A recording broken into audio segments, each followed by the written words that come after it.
Let us open our Bibles sa Exodus chapter 20, verse 1 to 17 as we will study the moral law. Ito nga basahon ang moral law dinina sa hapon.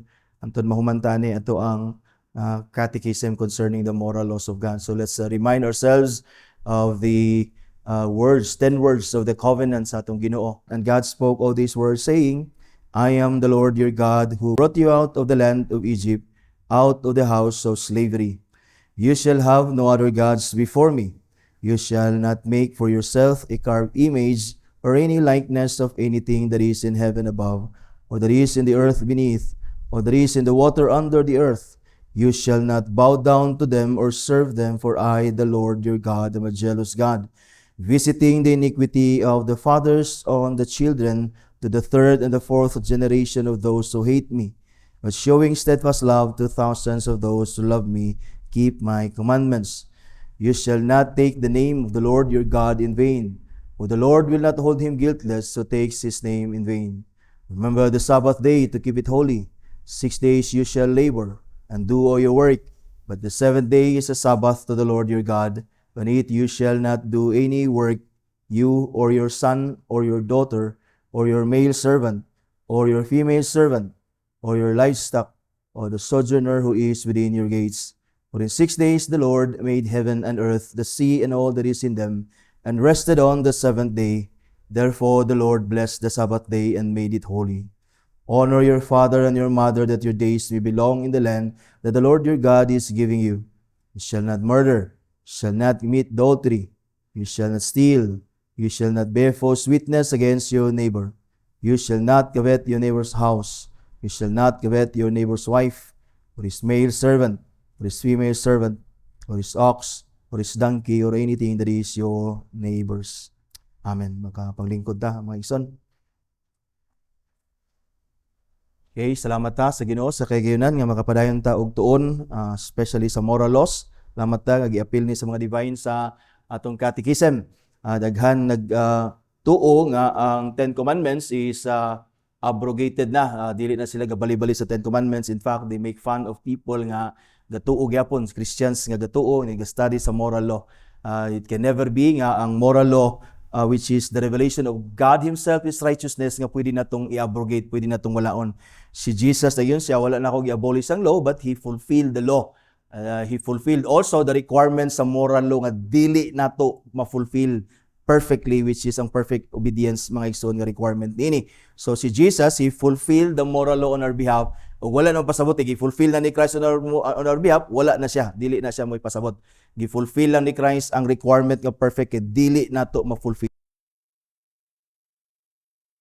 Now that we are in Christ, logically we are to live and conduct our lives based sa moral law. Di ba? Kay may mga illogical kung may ka nga gi-fulfill kay di na to ma-fulfill, karon kay na-fulfill, di na nato di na nun ta magkinabuhi. So sayop nang una-una sa uban, mahulog ta sa error nga reject sa church, mga igsoon kanang error nga antinomianism, against the law. Dili pwede nga dili ta mo obey sa law as moral creatures, and God is a ruler, He Himself is our law. Nag-reveal sa iyang law, gitawag gali niya ang iyang law, moral law, as covenant niya sa tuwa. So we as His covenant people, we are to obey the moral laws to follow God as our covenant God. So ang moral law sa Ginoo, gihimo niya 10 words of the covenant, that He as our God, and we as His people, we must obey the laws of the covenant, or the rules, or rather the words of the covenant. So this afternoon, mga igsoon, atong i-consider ang question and answer 102, 103, and 104.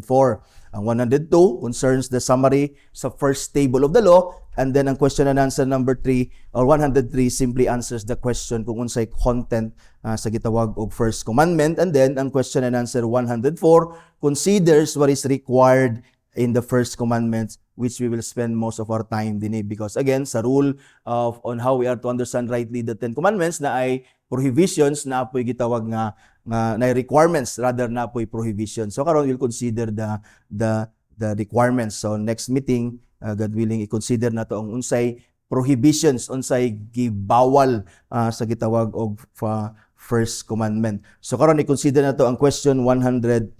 What is the sum of the 4 commandments which contain our duty to God? The answer is the sum of the 4 commandments containing our duty to God is to love the Lord our God with all our heart and with all our soul and with all our strength and with all our mind. So gi-summarize nila ang first 4 ang katong primero which is concerning our duty to God, and then the last 6 beginning honor your father, and then thou shalt not covet your neighbor's wife, nag-concern na sa atong duty to man. Now remember that our Lord Jesus Christ Himself, gi-summarize po niya ang 10 commandments into 2 tablets. Si Jesus, then said, the greatest is, again, to love God, and then the second is more like it, to love our neighbor. So muna ang greatest, the first tablet, and the second tablet. First 4 and the last 6, my son. So question and answer, or rather question 2 refers to the first table of the law, which is concerning our duty to God. So klaro na diya. The divine's answer, if you notice, ang divine's answer, quote nila ni gikan sa Luke chapter 10 verse 27. Ang Luke chapter 10 verse 27 ay yun dito, and he answered. Kanang he there is a lawyer na, ang lawyer dili na si Christ. Diba? And he answered, you shall love the Lord your God, notice, with all your heart, with all your soul, and with all your strength, and with all your mind. Though it was not Jesus who quoted kaning Luke 10:27, it was the lawyer who asked the Lord Jesus Christ unsa iyang buhaton to inherit eternal life sa verse 25 anang chapter 10 sa Luke, and then si Jesus dayon, and then ang nangutana ang lawyer sa iya kang Christ, what must I do to inherit eternal life? And then sa verse 25 si Jesus dayon sa iya the Lord said to him, what is written in the law? Nangutana siya, Lord, unsa akong buhaton to inherit eternal life? Ingon si Jesus, kay lawyer man siya, ginan siya ni Jesus, what is written in the law? And how do you read it? And then he answered dayon kaning verse 27, ningon dayon ang lawyer, you shall love the Lord your God, so on and so forth. And then si Jesus dayon sa verse 28, ningon saya, you have answered correctly. You have answered correctly, do this and you will live. Ako ni siyang gi-point out because si Jesus, ang gi-quote ni Jesus sa Matthew at chapter 22 verse 37 na ay difference sa gisulti din sa lawyer. Ang gi-quote ni Jesus sa Matthew, pag-divide ni, or rather pag-summarize ni Jesus sa moral law into 2 greatest and the more like it, ningon si Jesus sa Matthew 22 verse 37, and he said to him, you shall love the Lord your God, notice ingon si Jesus, with all your heart, with all your soul, and with all your mind. Giumit ni Jesus ang with all your strength. But it does not necessarily mean ang pag-umit ni Jesus sa gitawag nga with all your strength, wala pa sabot nga we don't need to love God with all our strength. In fact, si Jesus, pag ingon sa lawyer nga, gi-appeal sa lawyer ang with all your strength, ningon si Jesus, you answered correctly. In other words, si Jesus, he agreed sa iyang gisulti. But Jesus, omitting the with all your strength does not necessarily mean nga dili nato i-obey ang Ginoo with all our strength, because that involves our acts and our works. As we have learned nga, ang moral law atong i-obey dili lang externally, di ba? In fact, externally gani gyud. But of course, inwardly, gikan sa atong conviction sa love and understanding of who God is, atong i-obey ang moral law externally. So with all our strengths, certainly involves our obedience to the moral law. But Christ here is not emphasizing particular aspect sa atong being, but Christ is saying in another way that we are to love God with all that we are, which includes not only our being, but our whole life as well. So si Christ, iya lang ning gipangsulti nga mga butang, it does not necessarily mean nga ang atong pag-obey sa Ginoo, although with all our heart, with all our mind, and with all our strength. O bisan pag wala nang with all our strength, Christ is just saying that we must love God with all our being and everything that involves our life. That is simply what Christ means, mga ison. But the question is, what does it mean to love the Lord this way? Si Vos nagingon siya, this means not merely an emotional attitude ang atong pag-love sa Ginoo. Di lang emotional ang atong pag-love sa Dios, but it involves emotions. It is not wrong to love God emotionally because God created us as an emotional being. In fact, ang atong love sa Ginoo should have nagyoy emotion. Mo drive ang atong passion ug ang atong emotion when we love God. Otherwise, half-hearted or dili tinuod ang atong love sa Ginoo kung dili gyud kinasing-kasing. Di ba? So it is ironic to say to love somebody na dili kinasing-kasing. Ironic kayo ngwintag love ta ka but dili gikan sa kong kasing-kasing. It is not love at all if we don't love passionately and emotionally. So divorce ningon siya, dili lang na siya emotional nga attitude towards God, ang loving God with all your being, but all, ingon siya, but an all-inclusive practical devotion. Practical devotion, in practice ba nga devotion sa Ginoo that leads us to honor and obey Him in every element,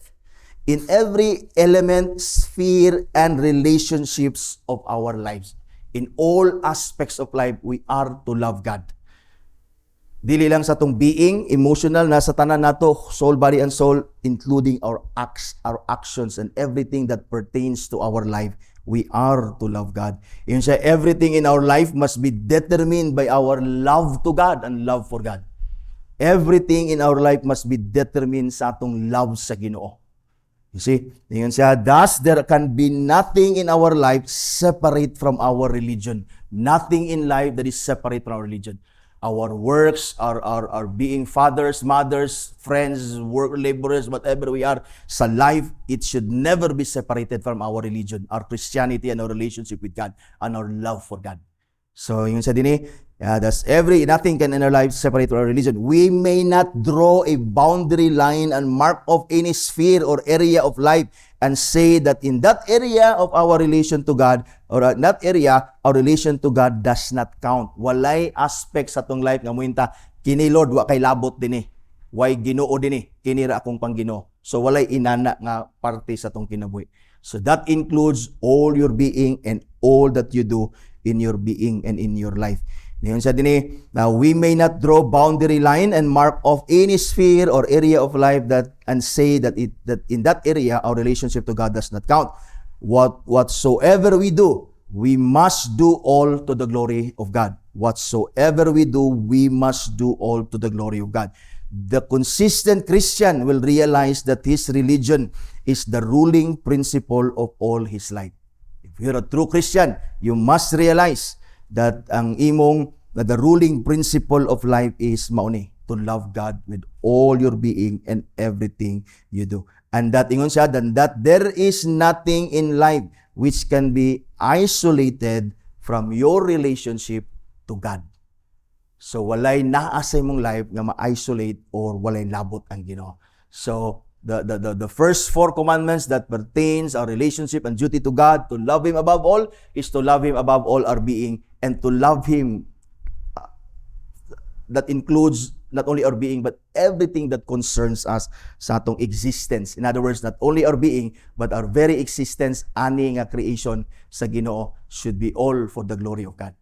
You see, nakuha nimo, ang first 4 commandments, your duties to God covers everything in your being and covers everything in your existence.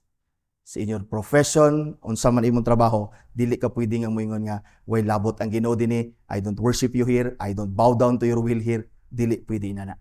So nakuha nimong pasabot sa atong device. In other words, loving the Lord our God with all our heart, soul, strength, mind does not only mean loving Him with all our being, but it includes all we are and all we do in life as well.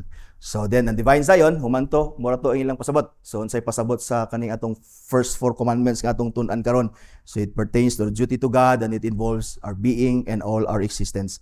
Then, the Divines proceed to consider the first commandment dayon. So, kanang question and answer 3, simply stating the first commandment. So, ang atong focus dayon, ang question and answer 104.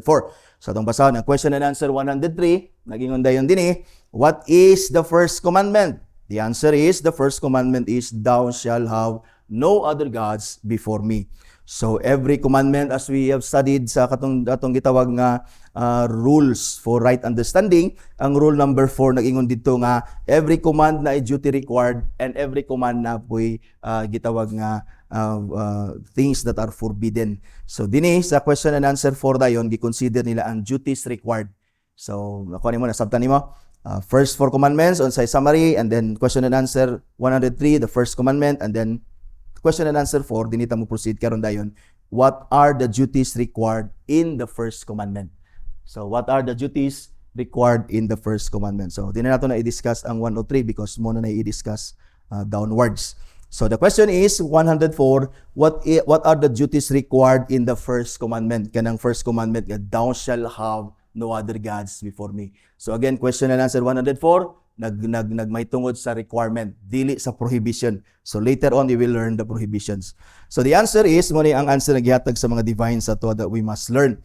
The duties required in the first commandments are, so notice, are the knowing and acknowledging God to be the only true God and our God, and to worship and glorify Him accordingly by thinking, meditating, remembering, highly esteeming, honoring, adoring, choosing, loving, desiring, fearing of Him, believing Him, trusting, hoping, delighting, rejoicing in Him, being zealous for Him, calling upon Him, and giving all praise and thanks, and yielding all obedience and submission to Him, with the whole man being careful in all things to please Him, and sorrowful when in anything he is offended, and walking humbly with Him. So, kana, ato nang i-discuss para masabtan nato gayo.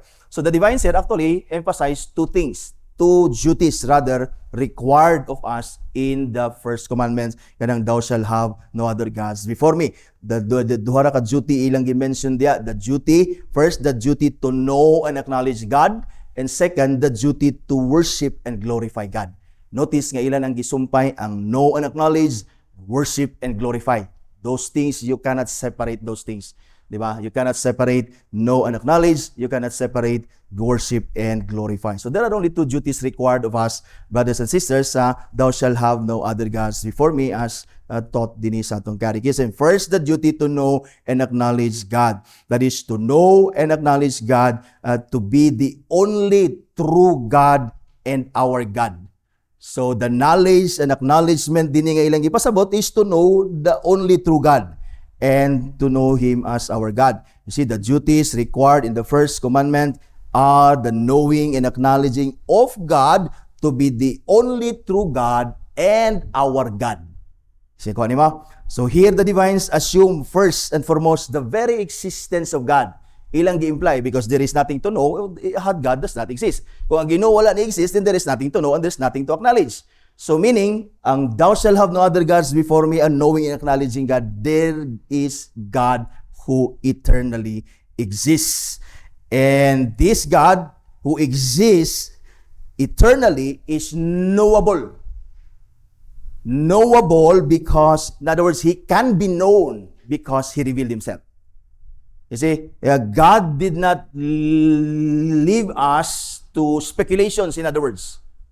Because even ang mga pagans, nga wala sila scripture, wala sila Bible, speculate sila sa existence sa Ginoo. Makita nila ang existence sa Ginoo sa nature, and they speculate that kani nga Ginoo mo ni, kani nga Ginoo ni, bato ni siya, kani nga Ginoo kahoy, kani nga Ginoo sun, or whatever ang ilang pagbalos sa Ginoo. But the point here is God who exists, that is implied din sa thou shall have no other gods, and then He can be truly known, He can be rightly known. Why God can be truly and rightly known? Because He revealed Himself.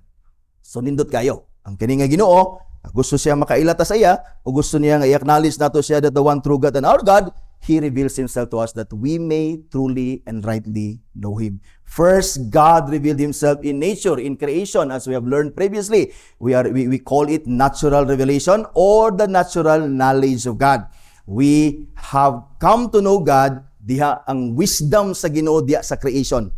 We know His wisdom, we know His power, we know His perfection as displayed in His work of creation and even providence. Ang providence sa Ginoo nag-include in how He rules and governs nature. Since creation, ang dagan sa kalibutan ug ang iyang rotation ug revolution sa sun remains the same. Wala siya ma-alter, wala siya mo-paspas, wala siya mo-hinay. It is because when God created all things, He rules and He governs all things. Gi-reveal sa Ginoo ang iyahang kaugalingon diha sa nature. Diha dili lang sa makita nato sa creation, sa mga kahoy, sa mga tanom, di ba? Sa mga bulaw, mga stars, even sa tong kaugalingon, He also reveals Himself sa providence, how He rules nature. Di ba? That's why ang pag-ibig, ang pag-asa, di kay sila mawala, kabalo sila nga kaniting ulan, di kay sila mataranta og mag-ulan, kabalo sila ting ulan, kay mao na gid na ang dagan sa nature dinis Pilipinas. Sa Amerika po, di sila matingala nga, oy, gasnow man, kabalo sila nga normal na by providence gasnow gid na dinhi. Mao na gid na siya ang dagan sa kalibutan because girule na sa Ginoo, gi-decree na sa Ginoo ang nature. He rules and He governs nature, and also He rules and governs history also. You see? And then deep inside us as well, as part sa creation sa Ginoo, there is a sense of deity sa atoa. Diba? Even lagi mga pagans, naa sila'y gasimbahon nga Dios. Uninformed sila sa truth, sa revelation sa Ginoo, sa special revelation, but ang mga pagans gasimba gyapon sila because they cannot deny, no human being can deny the existence of God. Naagyo sense of deity inside us, matud pa ni John Calvin. Diba? No matter mo yung ang atheist, that's why ang atheist is simply a denial of the existence of God. It's not that God does not exist. Atheism does not prove the non-existence of God. They just simply deny it because of their sinfulness. They don't want to be accountable to God. They just simply deny God para dili sila mahimong manubag kunuhay sa Ginoo. But no, at the end of the day, they will stand before God as a human being, as a creature sa Ginoo, and they will answer their violations and their disobedience to the word of God and the laws of God. So they will be punished for the sin, as we all know, mga igsoon. So dinhi ang Ginoo, He reveals Himself, and then He can be known because He reveals Himself in nature. Again, even us, bisan pag apart from the Bible, we know God exists. Because inside us, as creatures created in the image and likeness of God, we know, because ang atong sulod, God testify that there is God who created us. That's why for me, it is so foolish to ascribe our being. Foolish kayo when we ascribe our being, our nature, our bodies, our reason, intellect, emotions, and all the complexities nato to nothing.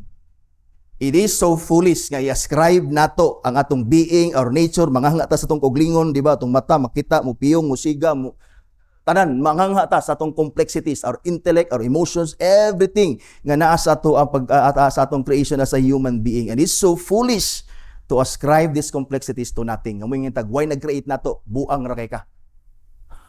Di ba? Kaya yung nga kana ganing ga-create og mga machine, pag napay kulang, napagikulang ila pa nang dungagan.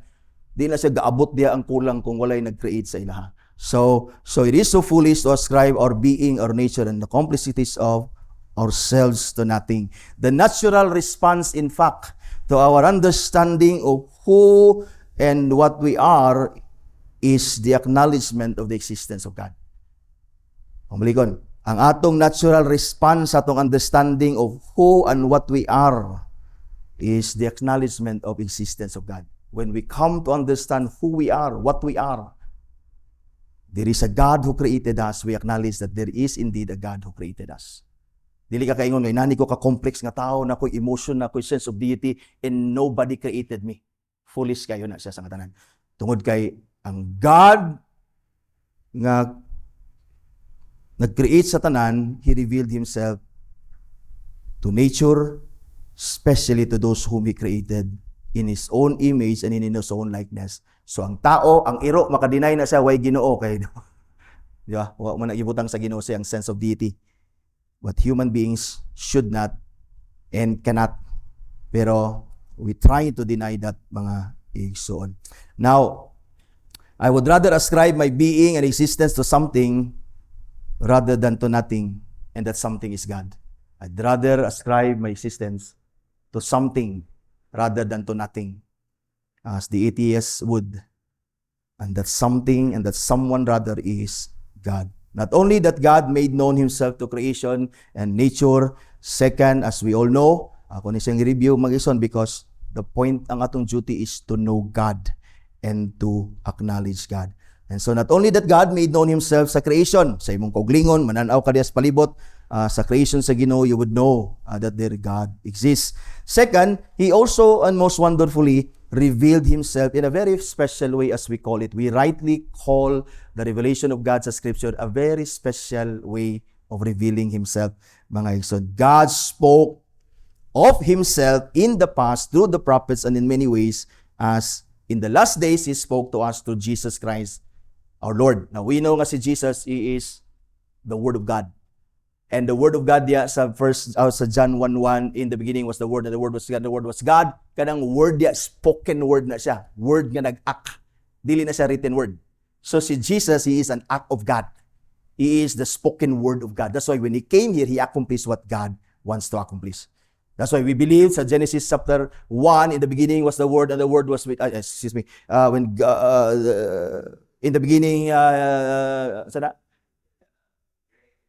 He created heaven and the earth, and then He spoke, and He spoke, and He said, "Let there be light," and there was light. So, Christ as the Word of God is the spoken Word of God. He is the spoke. He acts. That's why when God speaks, ang word sa Ginoo nga iyang i-speak works. See, the work of God is the Word of God. The Word of God is the work of God.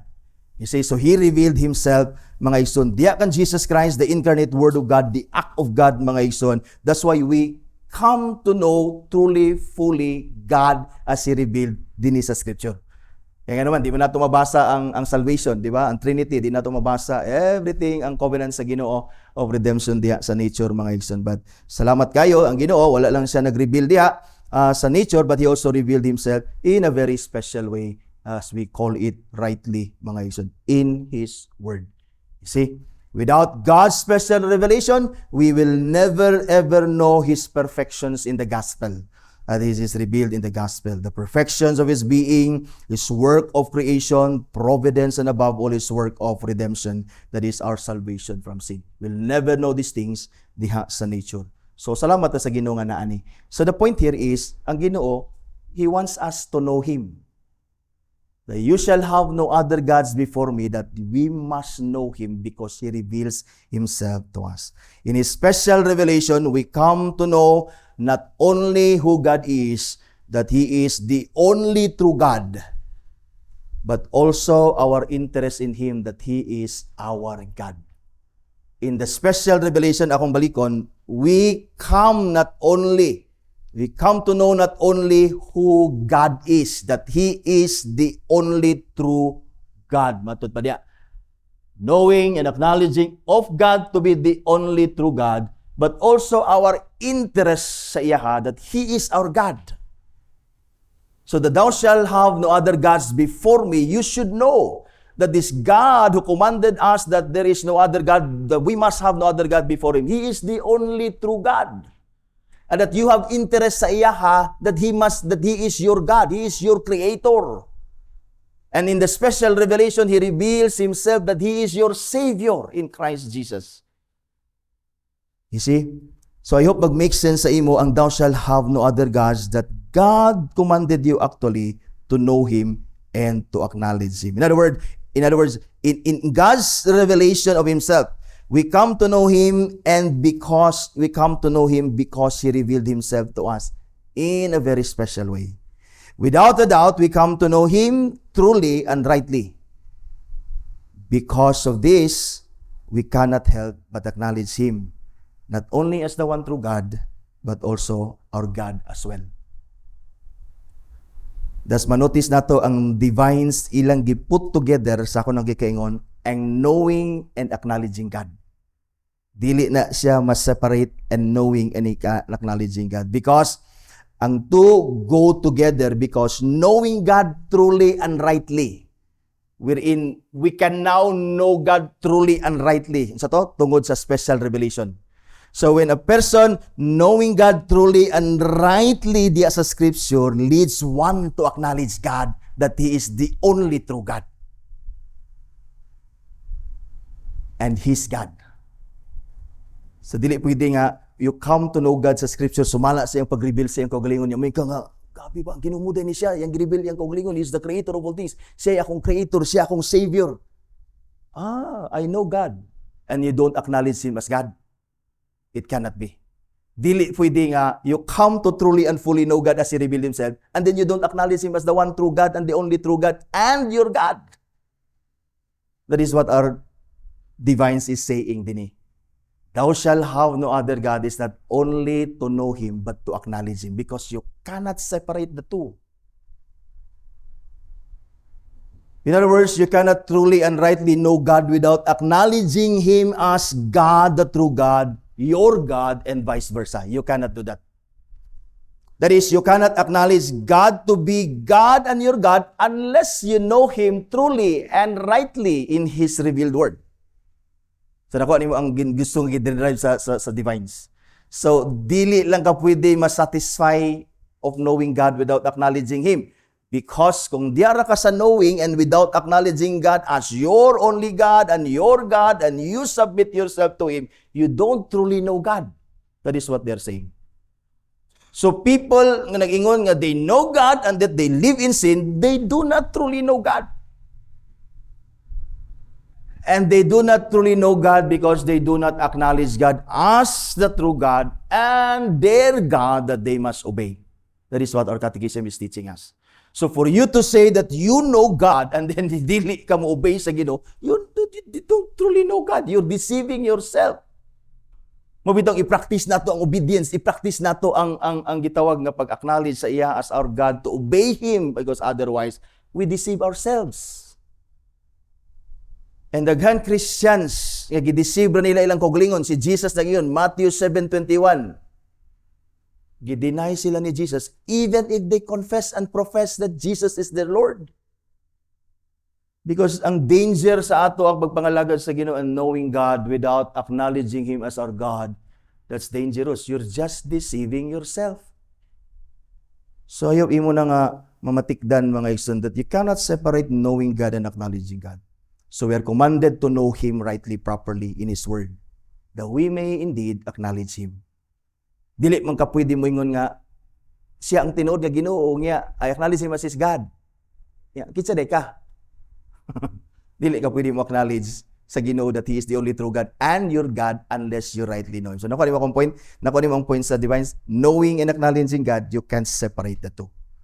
We are commanded not only to acknowledge, not only to know, but to know and acknowledge, because to know and acknowledge go together, go hand in hand. You see? One who truly and rightly know God in His Word acknowledges God to be the only true God and our God. That is, we not only acknowledge God to be the one true God, that He is our God as well. Deuteronomy chapter 26 verse 17, you have declared today that the Lord is your God and that you will walk in His ways, keep His statutes and His commandments and His rules, and will obey His voice. You see, you declare that God is your God, you acknowledge Him that He is your ruler, that you must follow and obey Him. Otherwise, He's not your God. You see, yun si Moses, you have declared today that the Lord your God is God, that Yahweh is your God, then follow Him. He is your God, acknowledge Him, you acknowledge Him that He is your God, then obey Him. Obey Him. Psalm 63 verse 1 and 4, si David, naingon siya when he was in the wilderness of Judah, O God, you are my God, I earnestly seek you, my soul thirsts for you, my flesh faints for you, and as in a dry and weary land where there is no water. So I have looked upon you in the sanctuary, beholding your power and glory, because your steadfast love is better than life. My lips will praise you, so I will bless you as long as I live. In your name, I will lift up my hands. You are my God. If God is your God, continue to know Him. Seek Him as in a dry land nga walay water. Na kay hunger, na kay thirst to know God, because He commanded us to know Him. That's why ang prayer nato kanunay is, Lord, continue to give me hunger and thirst for your word, that I may study, read them and study, meditate upon them, that I may come to know you. And not only come to know you, but acknowledge you as my God, my ruler, my Savior, my King. And I must obey you. Question is God the only true God and your God? That is the question. If He is then your God, your true, the one true God and your God, then you have the duty to obey and glorify Him. If you know that He is God and you acknowledge that He is the only true God and He is your God, if you know and acknowledge Him that He is your God, then you have the duty to worship and glorify Him. That leads us sa atong second duty required of us in the first commandment. First, ang atong duty is the duty, to and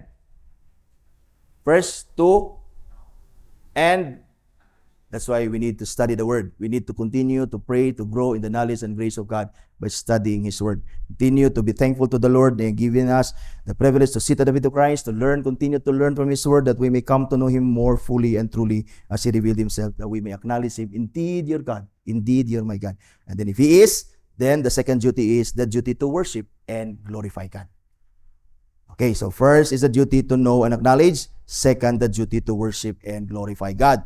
Question and answer. Answer nato na ingon diya, the duties required in the first commandment are the knowing and acknowledging of God to be the only true God and our God. Second dayon, and to worship and glorify God accordingly.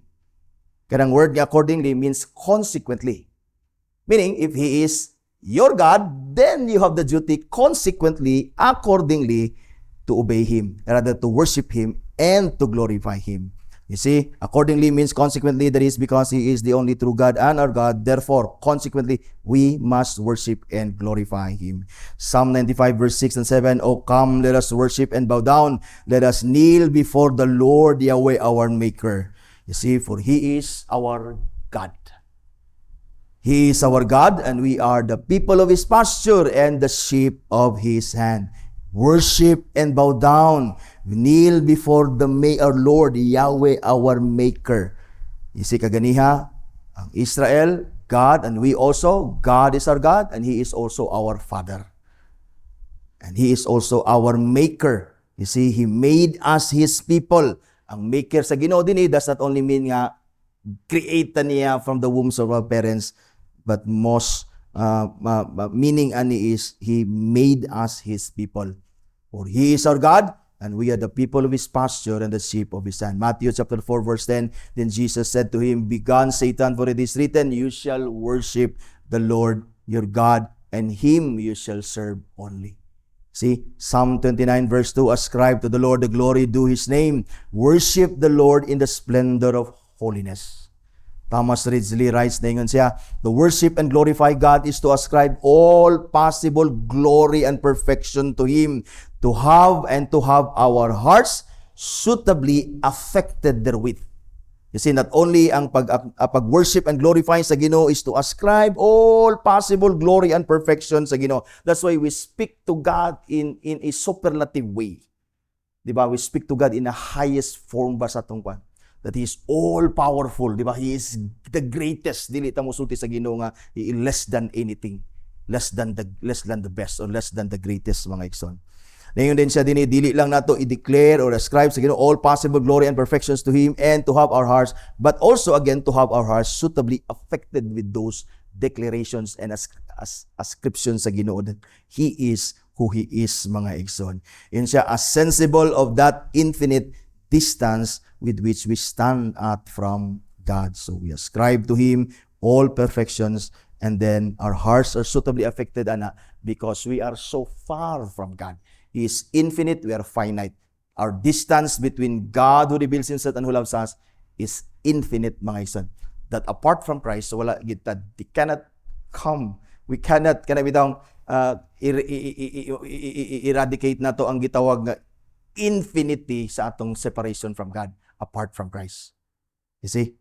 And so, to worship and to glorify God is to ascribe all possible glory and perfections, and our hearts are suitably affected with it, that we are so far from God, and yet He made Himself known to us. Nagbaton siya og relationship sa tuwa, mga igsoon.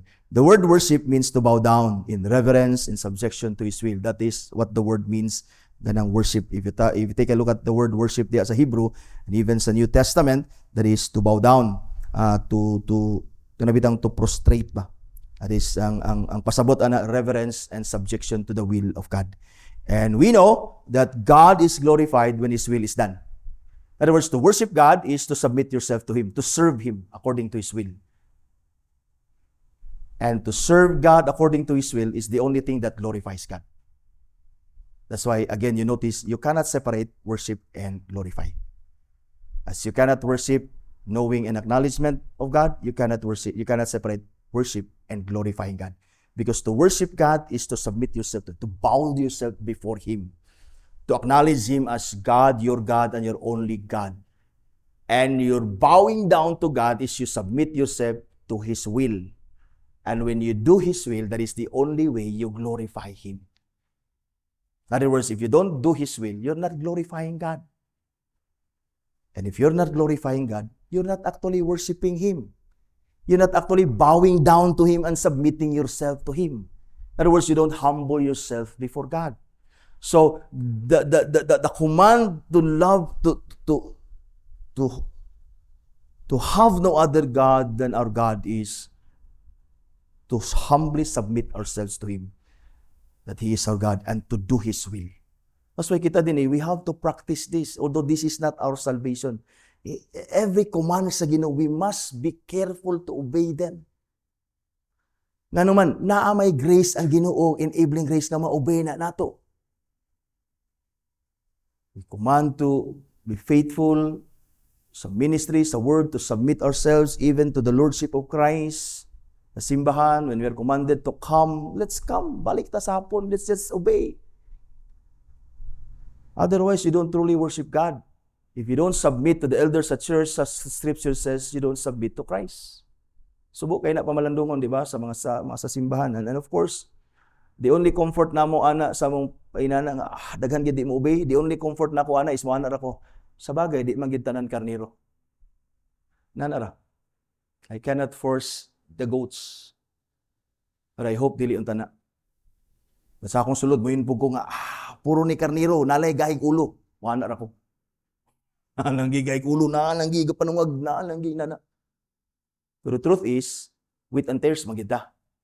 Truth is, sheep and goat magida. Truth is, children of God and children of wrath magida.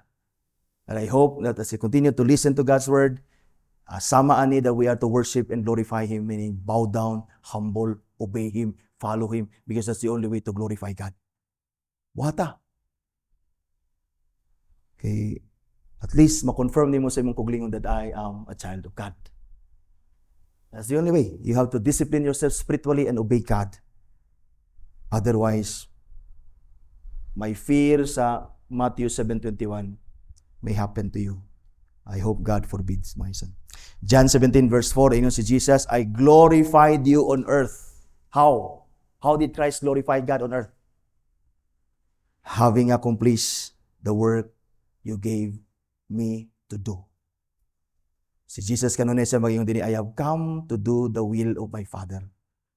Christ knew. Christ knew to worship, to bow down to God, and to glorify Him. The only way for Him to be glorified is to do His will. Because if you're not doing His will, you're not bowing down to Him, you're not humbling yourself to Him, you're not actually worshiping Him. At the same time, you're not glorifying God. So malas akong gikingon, just as knowing and acknowledging God go together, so as to worship and to glorify God are also inseparable. You can simply say, I worship God, and you don't glorify God. You can simply say, I glorify God, and you don't worship Him, you don't bow down to Him. Di na nimo siya pwede bulagon. Just as to love God is to love Him with all our being, so as to worship that glorifies God also involves everything in us. Sama nga to love God is to love Him with all our being and everything that concerns us. To worship and to glorify God also involves everything in us. Our being and everything about sa atong existence. There is a sense that worship is when we come together every Lord's Day, mo gather to worship God. There is also a sense that worship is everything we do. Na sense ng worship, we gather together. Na po'y sense that worship is all of the believer's life. So, ang worship is not only gathering together every Lord's Day, worship sa believer is his whole life. That's why loving God involves not only your being, your whole existence. That is how we worship God. Thus, the divines continue to speak. If you notice, daghan kay sila gipang sulat diya. They continue to speak because ang worship involves everything sa atoa. Glorifying God involves everything sa atoa.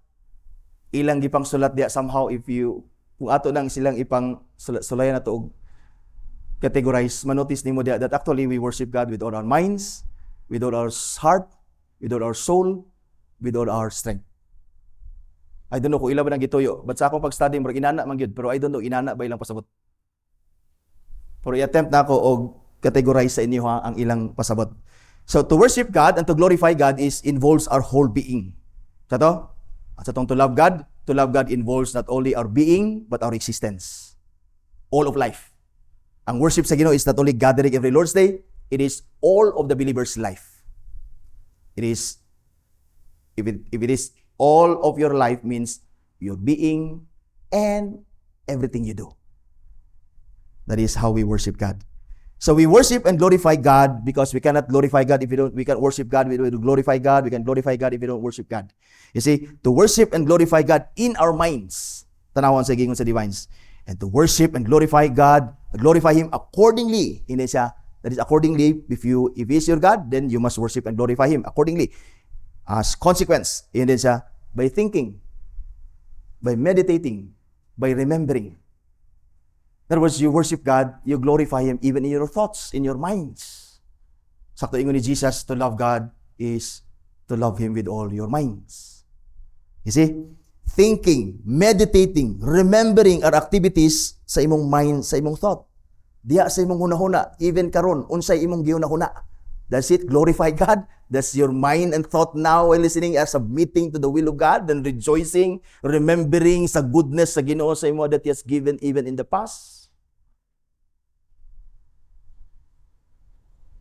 Ang imo bang thoughts are filled with the goodness of God? Thinking. You see, that is, even in our minds, we think of God. That is, who He is. We meditate of His Word as He revealed Himself in His Word.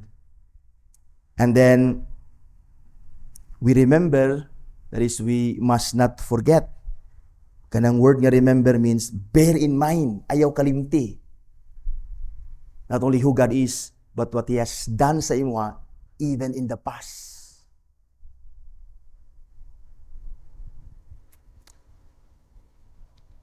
Ang question is, what fills our minds? Do you think of the goodness? Do you meditate upon His Word? And do you remember His past works sa imo? Say, nagpuno sa imong hunahuna. Saon nimo pag-asinso, is God glorified sa imong thoughts? Do you worship Him sa imong mind? Does your mind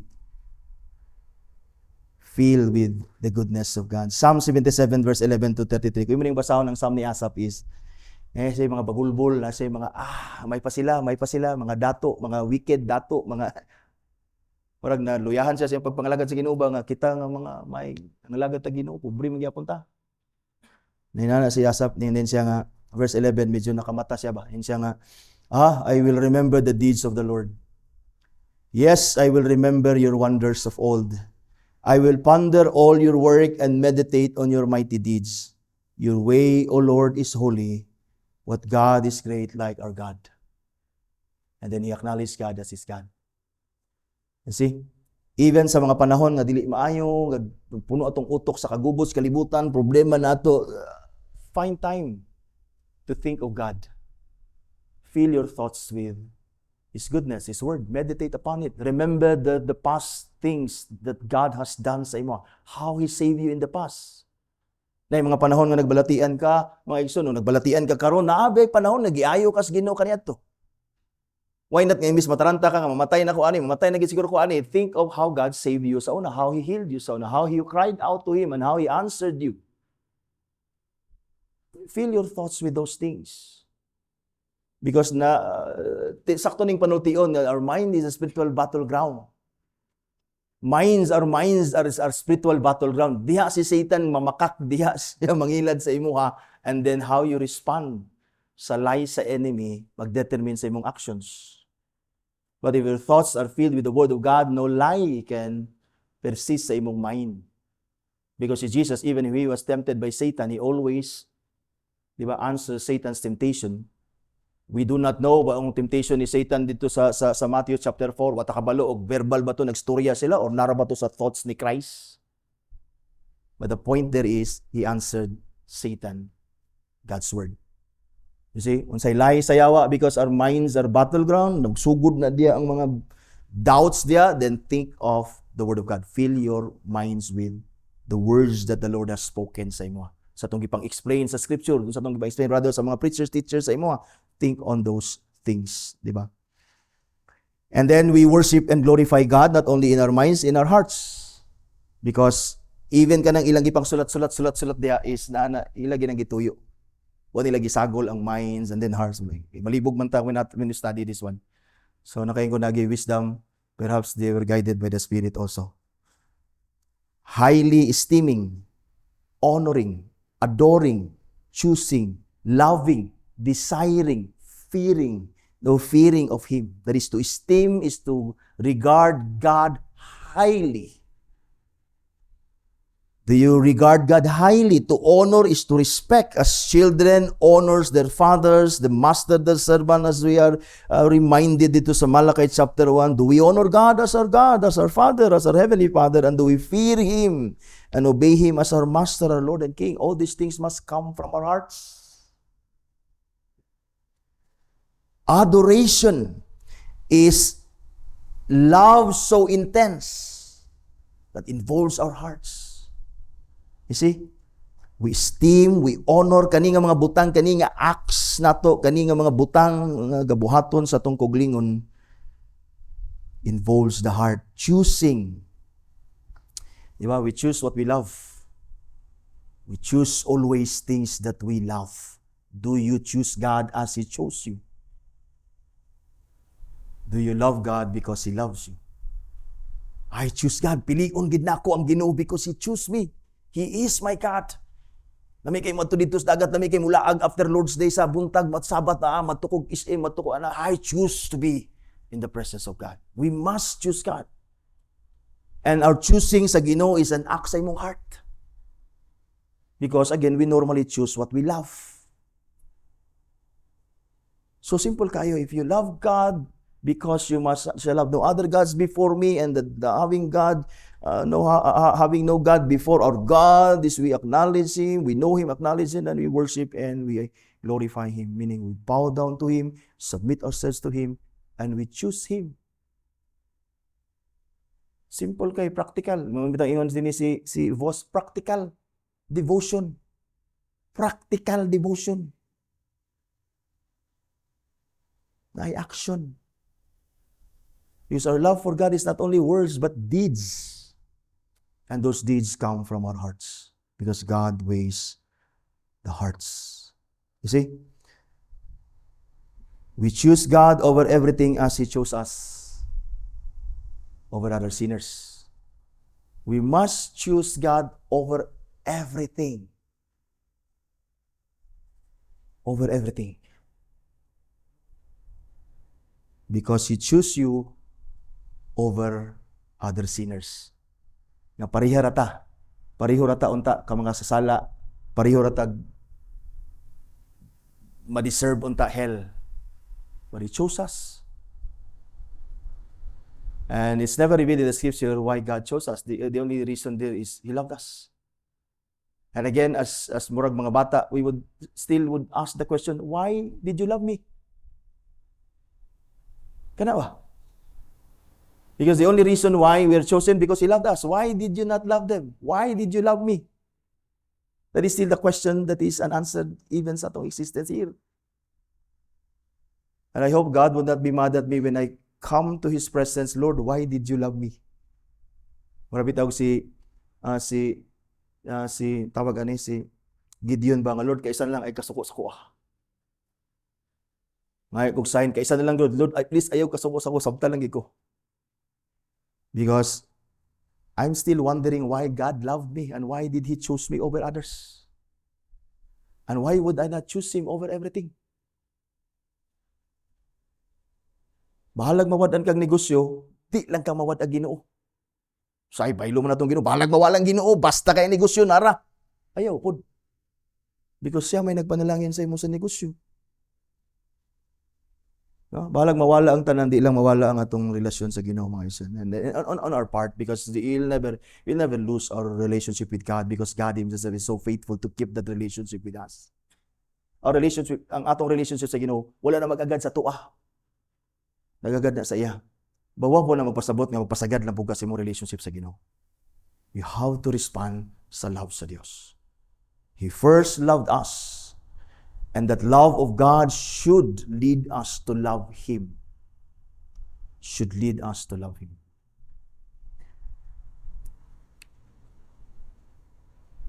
In other words, our hearts Choose to follow, choose to obey, choose to love, choose to desire, choose to fear God. We do these things from our hearts. I desire Him more than anything in this life. Ano yun si David, di ba? One day in your course is better than 1,000 years elsewhere. I desire to be in the presence of God. That is what it means when we say, when we are sa command nga, thou shall have no other gods before me. Psalm 73 verse 25, tayo ng psalmist, whom have I in heaven but you? But there is nothing on earth that I desire besides you. Yung sa may gusto matuglangit din niya, ang Ginoo dito. Magunsa, mauto ba psalmist, magunsa magud sa langit kung wala ka, unsa may nahaan ako di anghel. Nga mas ganahan magitag dibil. And then ingon siya, there is nothing on earth I desire beside you. Even in this fallen world, we desire God. We choose Him. Our hearts long after Him. That's why we persevere, we hope continually, until that hope nga nag-promise sa ato og entrance into the very presence of God to be with Him for all eternity. May tabo, mga igsoon. That even as we remain, our greatest desire is none other than God in this world. Lord, salamat kay sa blessing material imong gihatag sa moa. But pwede na ako ni ibaylo. Hindi na ako ni ibaylo sa imuha. That is, you shall have no other gods before me. Now, the Hebrew word for desire means delight in. Kaya gigamit din nga, whom I have in heaven but you, and there is nothing on earth that I desire beside you. Ang Hebrew word na gigamit ani is, desire means to delight in, or to take pleasure in, or to be pleased with. And sad to say, there are many things that pleases us rather than God sa kalibutan. Ma-please kita ani nga mga tao, ma-please kita ani nga butang, kani nga mga activities, we are pleased, we desire them, we have pleasure, we take pleasure ani nga mga butang. But the question is, do you delight in God, in His presence, in His Word, in worship, in service, and everything concerning God? Do you have delight ani nga mga butang? Do you take pleasure ani nga mga butang? Muna ang mga palahubog, dili ginani mo sila mabiya sa ilang palahubog, mga sugarol sa ilang sugal, because they delight on those things. Ga-delight sila ana nga butang. Munang disog kinani mo sila bulagon kanang mga adik, dili mo na sila mabulag anang ay to anang mabilar sila o nga makatabang sa dili. They delight in those drugs nga mag-hit sila. Now, if a person delights in God, he would desire Him more than anything in this world. He would come every Lord's Day because he desired to be in the very presence of God. He would come every gathering to hear His word because he delighted and he desired in the word of God, and knowing Him and acknowledging as God, true God and His God, and worship Him, bow down to Him so that He be glorified in His life. The next group of activities listed in relates the soul. I don't know kung namatikdan ba ninyo. Mind, thoughts, hearts, and then the soul. So sakto tong gingon sa lawyer, o sakto tong yun ni Jesus, love the Lord with all your heart, mind, soul, and strength.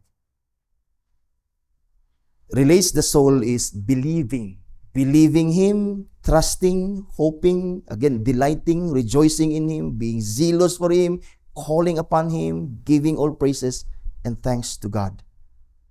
Thanks to who God is, who is worthy of our trust, worthy of our praises, and worthy of our thanksgiving. Oh, give thanks to the Lord, for He is good, for His steadfast love endures forever. Our soul longs for God. Our soul praises God. Ang ato bang kalag, ang ato bang kinauyukan sa ginasuluran, kana bang ga-delight, ga-hope, ga-rejoice, ga-trust, ga-believe, o ang ato bang soul cries out to God and calls upon Him as our Heavenly Father, Abba Father, and thus praises, thanksgiving flows from our soul unto God. Nabana, because you shall have no other gods before me. Knowing, acknowledging, worshiping and glorifying God involves our soul. Rejoice in Him always, as the apostle says. Be zealous for God, for your labor in Him will never be in vain. Call upon His name, and He will answer him. Cry out, Abba, Father, to Him, because He is your Father. Give Him praise, giving thanks always. For us, the apostle says, this is the will of God for us in Christ Jesus, to give thanks to God in all circumstances. And finally, the rest of the activities listed here by the divines somehow relates to our strength. You notice, it involves work, acts of the will, or obedience. You see, makita nimo diya. And yielding all obedience and submission to Him with the whole man, being careful in all things to please Him, and sorrowful when anything He is offended, and walking humbly with Him. You notice nini, activities na ni, works external. Obedience, natay buhaton, natay iumit, natay ikumit. We do not only worship and glorify God from within, but we do as well from without, not only internally but external as well. Not only in words, but in deeds as well. Nanay acts, nanay strength, involved na imong strength. Obedience involves strength. Dahil say, kapoy kay mo obey, kapoy kay mo adto simbahan, kapoy man yun mo obey. It involves your strength. You shall have no other gods before you, involves your strength. Your obedience, you must obey. You must yield. You must submit to God. Your whole man, matud pag-ingon din because we know, again, ang atong pag-obey sa commandments is dili lang external. Appeal internal. Dili lang tinguha, nagibuhat. Dili lang pudbuhat nga wala ang tinguha sa pag-please, pag-glorify as an expression of love and gratitude sa Diyos. Always involves our internal being, our soul. Not only our bodies mo obey, mo yield into submission, but our whole man. The nature of man is the soul and the body. Our whole being, not only outward or external, but inward and spiritual from the heart.